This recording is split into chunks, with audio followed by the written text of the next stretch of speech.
Hello everyone, this is Cookies. I've got turn 86, and it's the beginning of our war against the Baratos Michelin Lanka team and the Ulm Pangea Tianchi team. Alright, so let's go ahead and hop in. So this guy's an interesting build. He's got double shields on him. It does give him a kick, but he still has a sword, which is ×2 versus demons. Then we've got this lady with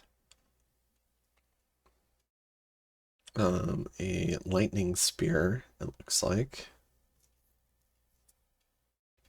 Alright, so let's go ahead and hop in, see what they do.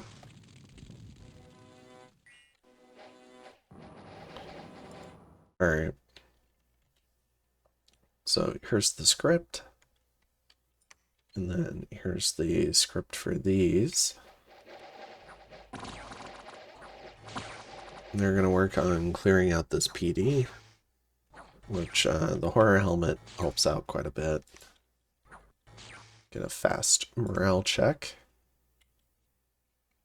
And then Lanka ends up moving into the same province where they had someone here. And here we have a Winds of Death caster.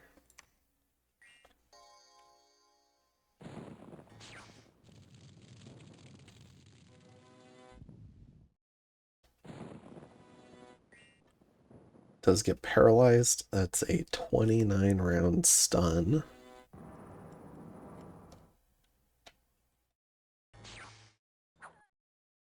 Alright, so then they jump in and kill it. So one Winds of Death caster down in Traveler's Rest. We've got another pair.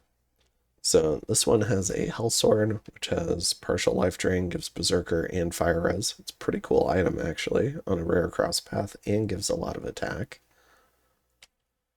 And then this guy has a Skull Staff, a Firebrand, and a Frostbrand.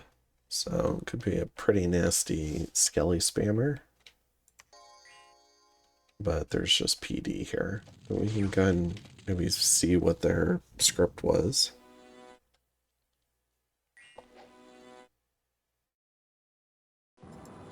Alright. So we got Blessing, Phoenix Pyre, Invulnerability, Battle Fury, Mist Form. And the other one, Gift of Cheated Fate, Charged Body, Astral Shield, and a couple of Paralyzed casts. Alright. Then in... let's see, we have some illusions get sent out to clear out PD. And then we've got some battles. Alright, so let's go ahead and check this one out. So this antlered shaman named Barney has the most artifacts. So he's got Ember, which is an artifact, which is a Frostbrand and a Firebrand combined into one, also giving pretty high resists in both. Has excellent stats on it. And yeah, I mean, both attacks are armor piercing, they do a lot of damage. And we've got an Evening Star, which is fine, but it does AoE 1 damage, so that's 3 AoE attacks. Oh, I believe 2 go into the same square. And we've got Flesh Eater for the Berserker tag. And we've got the Aegis, which is another artifact, which is a shield. Has Fear, petrifies enemy attackers, has a high parry value. Pretty scary shield. Petrify. It affects, and then after a few rounds, you do an MR check to see if you die or if you go back to being a normal human. Then on top of that, it's Fear 10 with the horror helmet, because the Aegis is also a very scary shield. And then we've got a Septic's armor, which is another artifact. So that's 30 protection, a bunch of morale, a bunch of MR.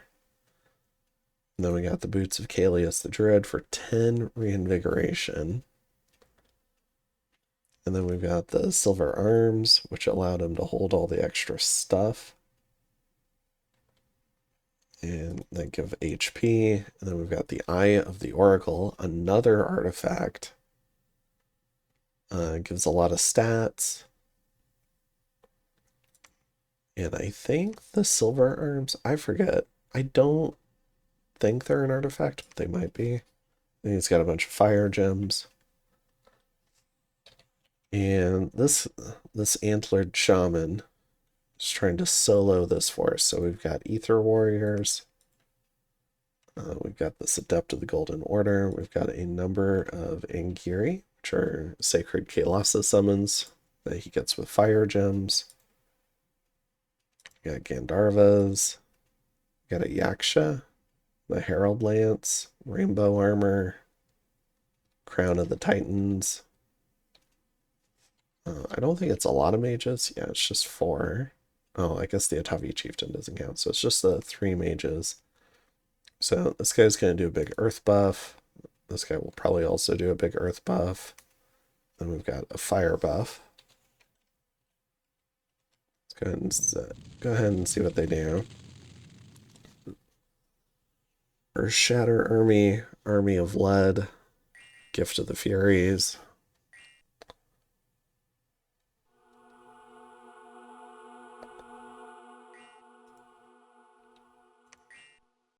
Another Gift of the Furies. Okay. And then let's see what this guy has been casting. Phoenix Pyre, Personal Iron Skin, Elemental Fortitude. Now keep in mind he's got 10 Reinvigoration. Now spell with 10 melee encumbrance. So he's fatigue neutral. And I think with the natural reinvigoration you get, I think slightly fatigue negative. We got personal regen. He's also got 38 hit points. Don't let his human form deceive you. Then temper armors. So after this, he's fatigued out, but he's got 34 protection, 38 hit points, 19 MR, whole bunch of fire gems.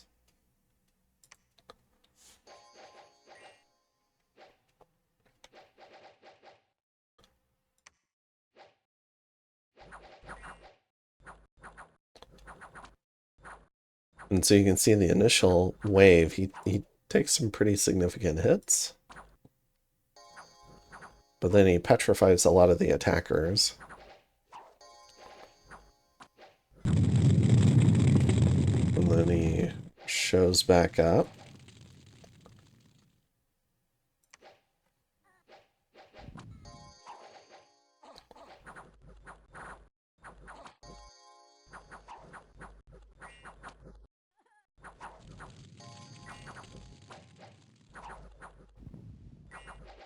Petrified himself a couple of times by our high earth mages.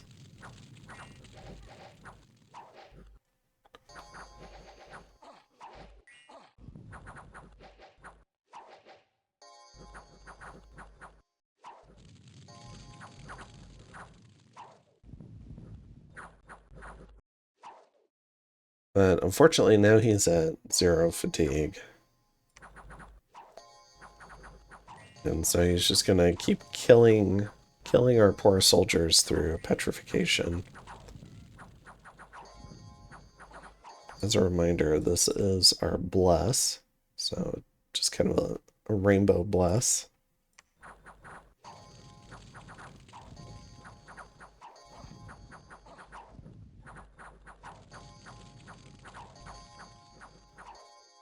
We do hit hard enough to hit through. Well, yeah, I guess. So getting petrified turns your natural prot to prot 20, which I guess because of the artifact armor boosts his protection up to 36. So we just have a hard time hitting him. At least until he's not petrified. So our own petrify casts are kind of working against us a little bit unless he fails the MR check and dies.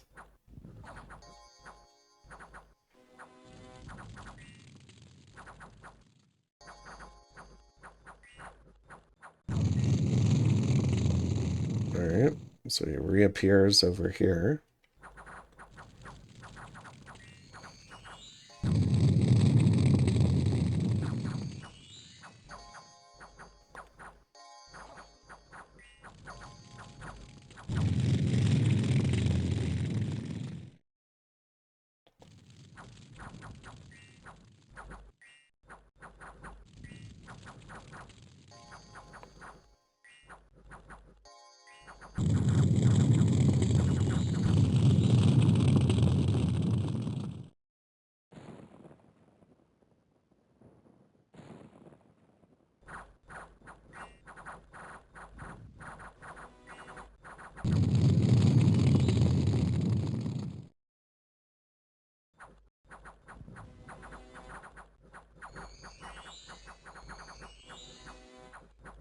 Alright, the Angiri flee.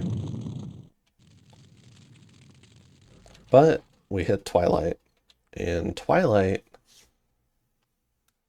I believe, removes the Phoenix Pyre effect. And so we were just able to kill him.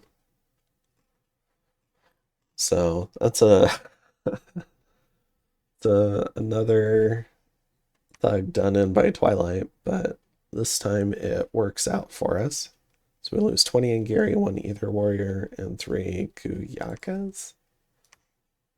I think these are any fort recruit for Kalasso, so he doesn't really care about them. Alright. We have in the Earthshell Mountains. Let's see. So this is a Demonbane Frostbrand Thug. And then we've got another Hell Sword. And Boots of Quickness with a bunch of MR, so up at 23 MR versus the other one at 16 MR. And they're just going to kill PD, but we can see the buff script.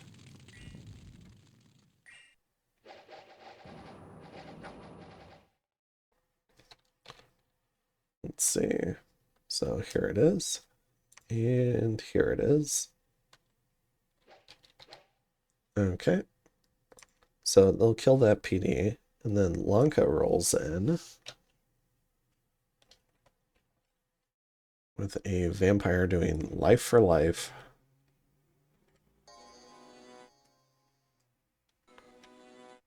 So snipes one of the thugs right off the rip.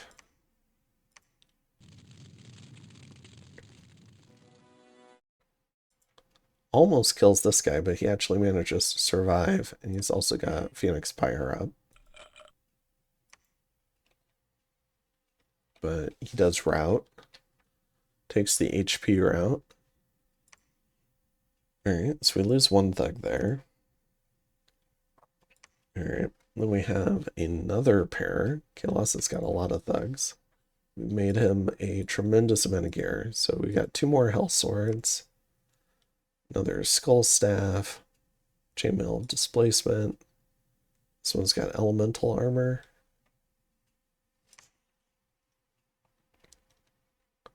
I'm assuming it's similar to a lot of the other thugs. We can take a look at what the... So Lanka's brought in 2... Oh, this is... Alright. This is a blood hunting province. So these are 2 Dakini that are blood hunting. Or 3 of them. And... Let's see. Dakini can be kitted out to do Winds of Death. But... Lanka's got better chassis for it, but they are blood 3, so they make excellent blood hunters. They're also big air mages.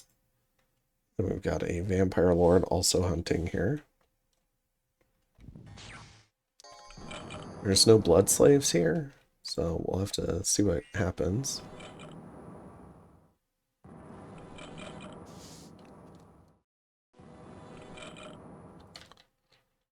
Alright, so let's go ahead and take, here's a quick look at the scripts for anyone interested.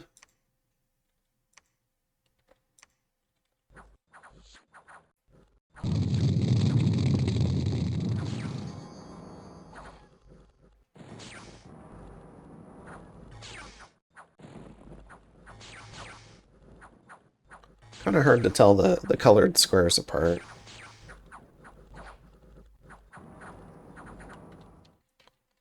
I think one of them already died for... No, we have not had a Kalasa death yet. Where's the other one then? Oh, okay, over there.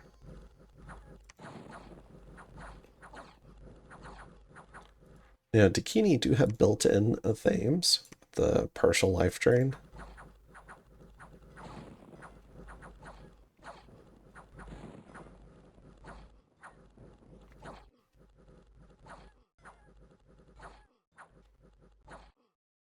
Oh, a little bit of a fail not targeting the Dakini. There we go.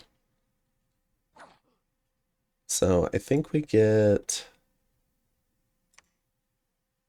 we kill a Dakini, we send the Vampire Lord home, and we stop that blood hunting, that small blood hunting operation.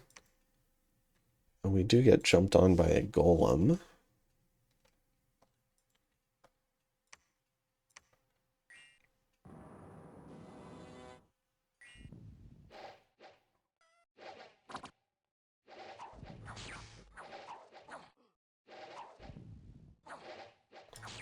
So yeah, he doesn't go through much of a buff script. Body Ethereal, Astral Shield, Resist Magic. But he doesn't really need much of one to just go out there and do golem stuff. Alright. And it looks like the guru got sent home, I guess. It looks like he killed him. Oh, no, this is a Ring of Returning Guru. Okay. Then in a main, let's see, probably should check this one. Got another pair of thugs. So this one's got a Thunderbow and the Flesh Eater with a shield. And this one's got a Frostbrand with a shield and a little bit of kit.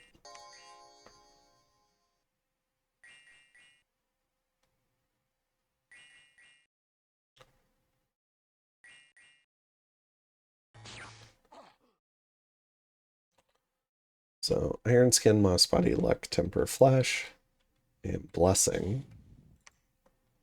And they both go in, taking on some lizards. Lizards are pretty deadly. And then we've got the Ancient Presence that also comes in.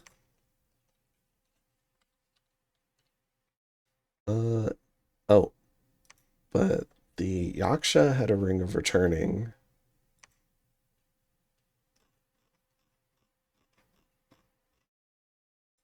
Let's see.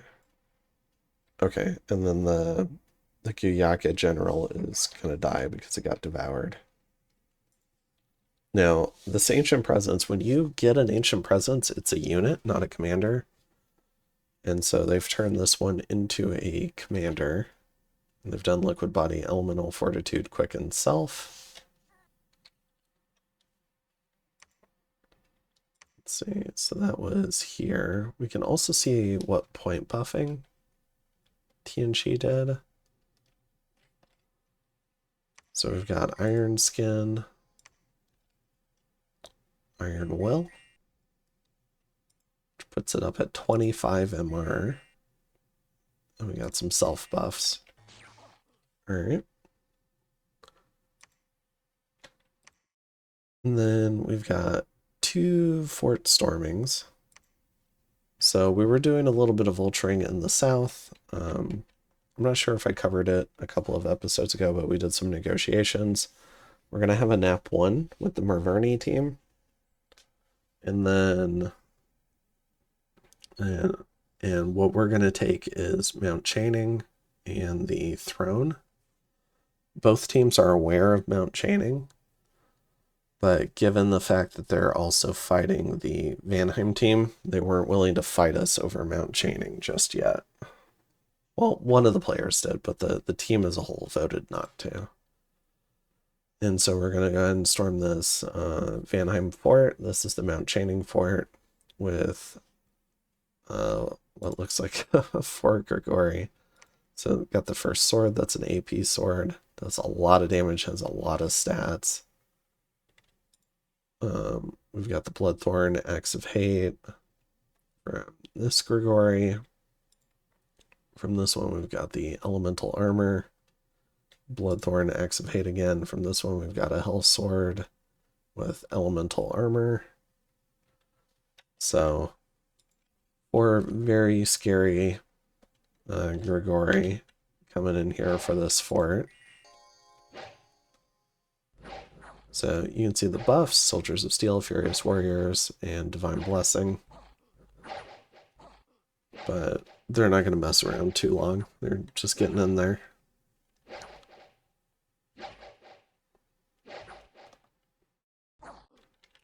Alright.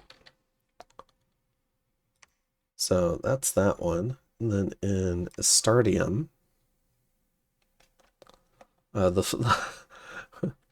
we're no longer just doing the mill carts. We're just going to go ahead and send in the army and clear out this fort.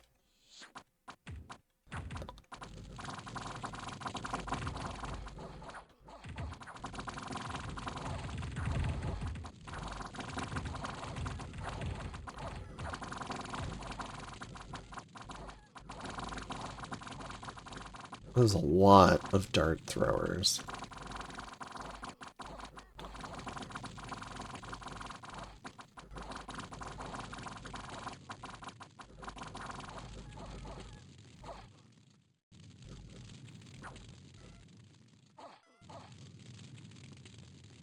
Alright.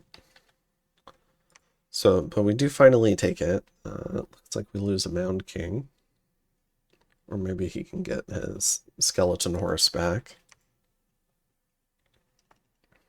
And then, yeah, and then that clears out Zabalba. Now, oddly enough, that does not clear out all of that team's Dominion. They still have a whole bunch of candles here. And in their cave system. So, which is really weird. And what I think it was is some of these events, like these events, haven't run their course yet. And so they're still creating Dominion even for the team that's dead. I don't know. Or it's just kind of bugged. But yeah, we're still gonna have to fight their Dominion a little bit, but at least most of it's gone, which is nice. And Kaelasa's got most of the front covered. Hinnom's got a fort here. Yeah, but generally speaking, you know, where he's gathering stuff up, but he's worried about spending up some, getting a Blood 9 and summoning a bunch of stuff in Mount Chaining. He's not quite at that research. And Kaelasa's garrisoning this throne. But, I mean, we've got armies coming in. There's a lot of Kaelasa armies. He can build them pretty quickly. And then we can work on building a Hinnom Doom stack. And then Hinnom also has pretty decent late game raid options. So should be able to do some raiding and counter raiding. And then, but yeah, other than that, that's the first turn of the war. I think a lot of folks are still kind of getting in position. You know, you got stuff filtering out of this area, you got stuff filtering out of this area. We do see a gigantic pan army, almost 1,000 strong.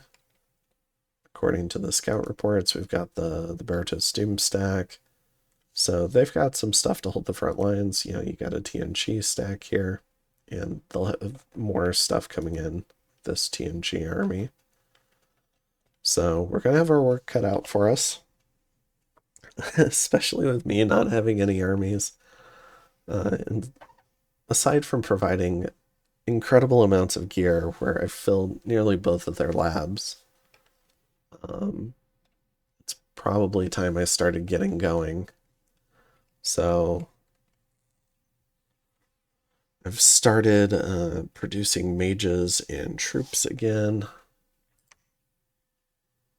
Yeah, so you can see a lot of new spending on mages and troops in terms of what we're forging, because, you know, they want to get me a little bit more involved, but I'm getting plenty of fighting over in a different game.